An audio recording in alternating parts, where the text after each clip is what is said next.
So if you take this a step further and you say, hey, I've got a bunch of file infrastructure, my existing ones, or even I want to set up new ones, what you can do is start sizing them for your active data set.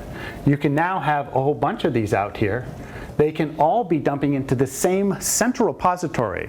So now the data that was disparate on a bunch of file servers, if you want to pull it together for any kind of analysis or aggregation or legal hold or anything that might happen to you from a compliance point of view, you have one location, you have sufficient metadata to identify where they all came from, and you're going to be able to manage them as a full set of data rather than as a bunch of disparate data across a set of servers. And we had a client who was doing backup with this architecture previously, where they just had a file system and they had 28 racks of stuff, right? And then when they got done and they got rid of the filers and went straight to object, they went down to 5 racks.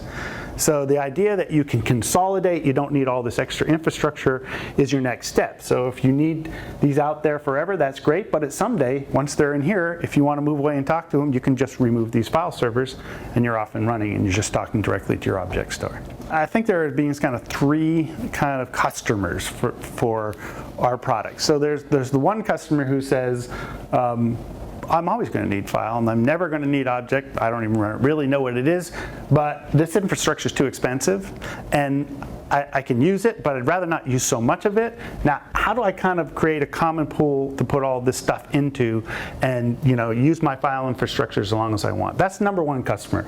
You give him a great place to consolidate all his relatively inactive data. You give it to him near line so he can get it back pretty much immediately. The technology in Swarm for someone like this has a darchive technology which actually spins down drives, puts things to sleep, and allows you to save a lot of money on power, which you can't do over here on these active servers. And oh, by the way, you can use less expensive drives meant for darchiving or archiving.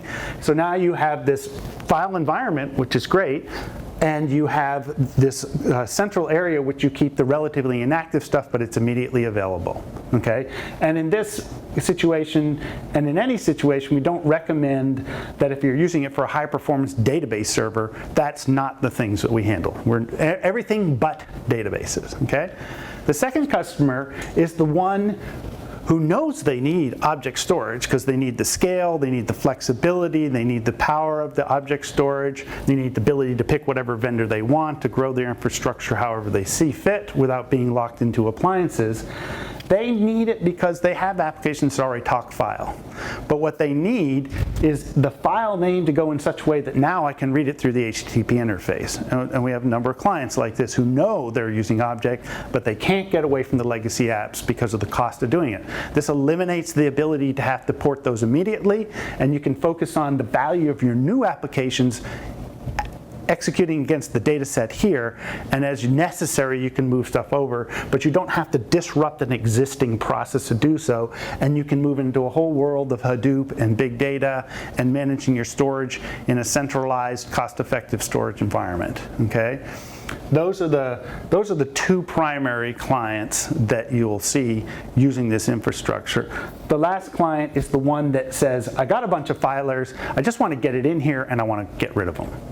And that one is the one that says, I know I need object, but I'd like my data, okay? And then we can do this one-time migration off of all these filers, and now you'll be in the address space of the object storage environment. So those are the 3 types of customers I see.